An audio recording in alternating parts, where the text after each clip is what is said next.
और उसके बाद गति के कारण के बारे में, गति का क्या कारण है? गति का कारण है बल लगाएंगे तो गति। अब हम गुरुत्वाकर्षण पढ़ने जा रहे हैं। आप जानते हैं कि सभी ग्रह सूर्य की परिक्रमा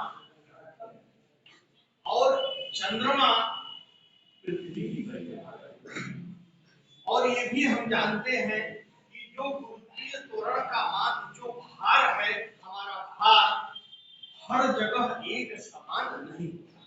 इसका केवल यही कारण है गुरुत्व का आकर्षण।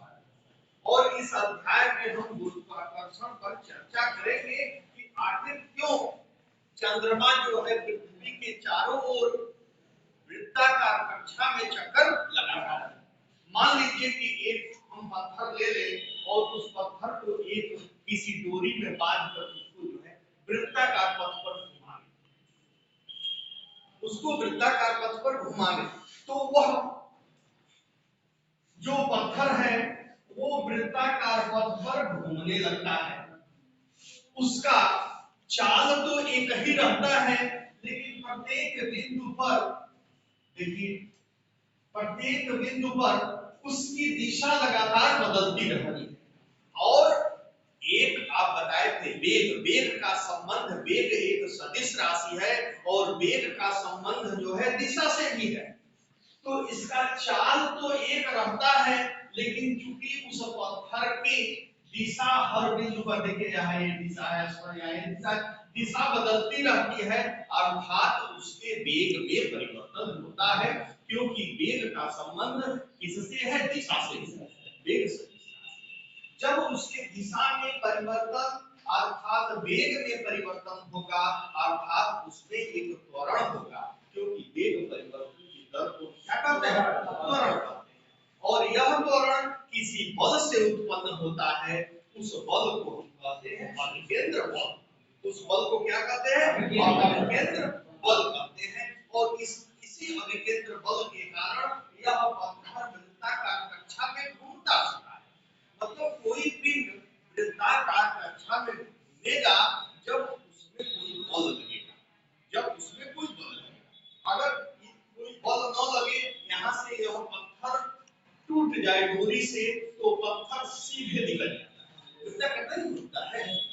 वह डोरी उसको वृत्ताकार केंद्र बल देता है, और उस बल के कारण ही वो वृत्ताकार कक्षा में चलता है। आपसे अभी कहे थे कि चंद्रमा भी पृथ्वी के चारों ओर वृत्ताकार कक्षा में चक्कर लगाता है। तो चंद्रमा पृथ्वी के कारण वृत्ताकार कक्षा में चक्कर लगाता है, इसका मतलब पृथ्वी के पास कोई ऐसा बल है जिस बल के कारण वह चंद्रमा को खींचते रहता है।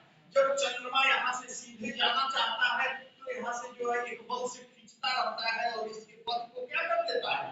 वृत्ताकार कर देता है। इसका मतलब पृथ्वी के पास एक ऐसी शक्ति है जिस शक्ति का प्रयोग करके वह चंद्रमा के गति को वृत्ताकार कर देता है और पृथ्वी के चारों ओर घूमता है। हम सेब को या किसी चीज को ऊपर फेंकते हैं तो वो नीचे आ जाता है। क्यों नीचे आता है? पृथ्वी के पास कोई शक्ति है जो वस्तुओं को आकर्षित करती है, और उस शक्ति को हम कहते हैं क्या? गुरुत्वाकर्षण बल। संसार में प्रत्येक वस्तु एक दूसरे वस्तु को आकर्षित करती है। क्रिया प्रतिक्रिया के नियम से अगर कोई सेब ऊपर से नीचे गिर रहा है, तो सेब भी पृथ्वी की तरफ बल लगाता है और पृथ्वी भी सेब की तरफ बल लगाता है। लेकिन क्यों सेब नहीं पृथ्वी को खींच पाता है? क्योंकि सेब का द्रव्यमान बहुत छोटा है, और बल F बराबर द्रव्यमान गुणे त्वरण होता है। तो इसका मतलब जो बल है वह द्रव्यमान पर निर्भर करता है। तो पृथ्वी के द्रव्यमान की तुलना में सेब का द्रव्यमान बहुत छोटा है, इसीलिए सेब पृथ्वी को नहीं आकर्षित करता है, पृथ्वी सेब को आकर्षित करता है। नहीं तो प्रकृति में जो भी वस्तुएं हैं वह एक दूसरे को आकर्षित करती हैं, और इसी आधार पर न्यूटन ने एक नियम दिया जिसे हम न्यूटन का सार्वत्रिक गुरुत्वाकर्षण का नियम कहते हैं, जिसे हम बताने चले।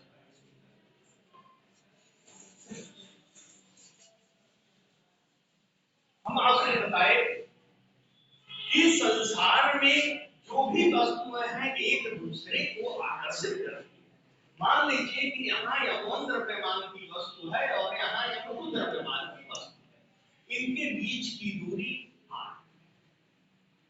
न्यूटन एक वैज्ञानिक था, सर आइजैक न्यूटन, जिसका सेव का बहुत बड़ा बागान था और वो देखता था कि आखिर सेव क्यों नीचे गिर रहा है, उसी ने इस नियम का उपयोग किया था। इसीलिए इसे कहते हैं न्यूटन का सार्वत्रिक गुरुत्वाकर्षण का नियम। अब दो पिंडों के बीच लगने वाला आकर्षण बल उन दोनों के द्रव्यमानों के समानुपाती,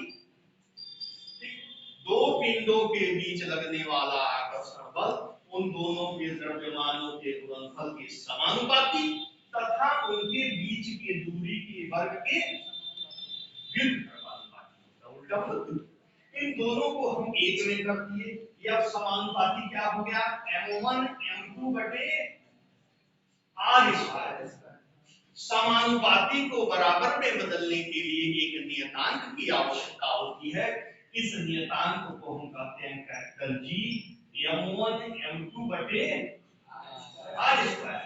G को हम सार्वत्रिक गुरुत्वाकर्षण नियतांक कहते हैं, इसलिए इसे हम सार्वत्रिक गुरुत्वाकर्षण नियतांक कहते हैं, क्योंकि इसका मान बदलता नहीं है, हर जगह इसका मान एक ही रहता है और G का मान होता है 6.67 × 10⁻11। इसकी इकाई क्या होगी, G बराबर F r स्क्वायर बटे m1 तो F की क्या इकाई होती है, न्यूटन, r का मीटर वर्ग बटे m1 m2 मतलब बराबर हो गया। G को सार्वत्रिक गुरुत्वाकर्षण नियतांक क्यों कहते हैं, G को कैपिटल G को सार्वत्रिक गुरुत्वाकर्षण नियतांक क्यों कहते हैं, इसलिए इसका मान बदलता नहीं है, हर जगह इसका मान बदलता नहीं है, इसीलिए इसका सार्वत्रिक गुरुत्वाकर्षण नियतांक कहते हैं। इसका मान 666 होगा। अब है G का मान कितना होता है, सही, और स्मॉल g का मान सुने हैं आप लोग, स्मॉल g का मान क्या होता है, स्मॉल g एक होता है मुक्त पथ। मुक्त पथ जब कोई पिंड ऊपर से नीचे गिरता है और वह स्वतंत्रता पूर्वक नीचे गिर रहा है और उस पर केवल गुरुत्वीय त्वरण कार्य कर रहा है, तो उसे हम मुक्त पतन कहते हैं। गुरुत्वीय त्वरण क्या है, गुरुत्वीय बल आप जानते हैं, पृथ्वी जिस बल से किसी वस्तु को, वह बल किसी न किसी त्वरण से उत्पन्न होगा, उसको हम कहते हैं गुरुत्वीय त्वरण। गुरुत्वीय त्वरण और ये है, इसका मान होता है स्मॉल g। स्मॉल g मुक्त पतन में स्वतंत्रता पूर्वक गिरता हुआ पिंड की को हम मुक्त पतन कहते हैं, जिसमें केवल जो है गुरुत्वीय त्वरण कार्य कर रहा हो और कोई चीज कार्य न कर रहा हो। मान लीजिए कि यम द्रव्यमान का कोई पिंड पृथ्वी पर गिर रहा है, कोई पत्थर गिर रहा है और पृथ्वी का द्रव्यमान कैपिटल M है, ठीक। तो न्यूटन के सार्वत्रिक गुरुत्वाकर्षण के नियम से इन दोनों के बीच लगने वाला बल क्या होगा, G capital M small m बटे r स्क्वायर होगा, कितने होगा, दो पिंडों के बीच लगने वाला आकर्षण। और यह m पिंड नीचे गिर रहा है तो वह लगने वाला बल क्या होता है, बल बराबर द्रव्यमान गुणे त्वरण। तो द्रव्यमान गुणे त्वरण तो यह क्या हो जाएगा, यह m और त्वरण की जगह पर गुरुत्वीय त्वरण mg, वह हो गया दो पिंडों के बीच लगने वाला आकर्षण बल न्यूटन के सार्वत्रिक गुरुत्वाकर्षण के नियम से।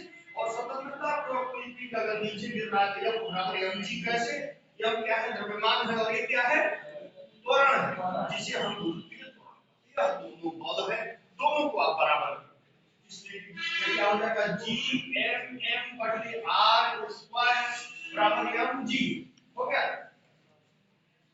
ये हो गया, स्मॉल m से स्मॉल m कट जाएगा, तो g बराबर क्या हो गया, g m बटे कॉन्कैट नहीं हो गया, स्मॉल जी क्रॉस जी बटे आर स्क्वायर, यह संबंध हो गया छोटे जी और बड़े जी में संबंध। बड़े जी का मान परिवर्तित नहीं होता है, लेकिन छोटे जी का मान परिवर्तित होता है, क्योंकि पृथ्वी चपटी है और यह ध्रुव है, और ये है आपका विषुवत रेखा। ध्रुव पर देख रहे हैं आर का मान क्या है, कम है, और यहाँ क्या है, ज्यादा है, इसीलिए जी का मान जो है ध्रुव से विषुवत रेखा से आने के बाद क्या होता है, यह क्रियात्मक ज्यादा हो जाता है, उसमें परिधि के मान में परिवर्तन होता है।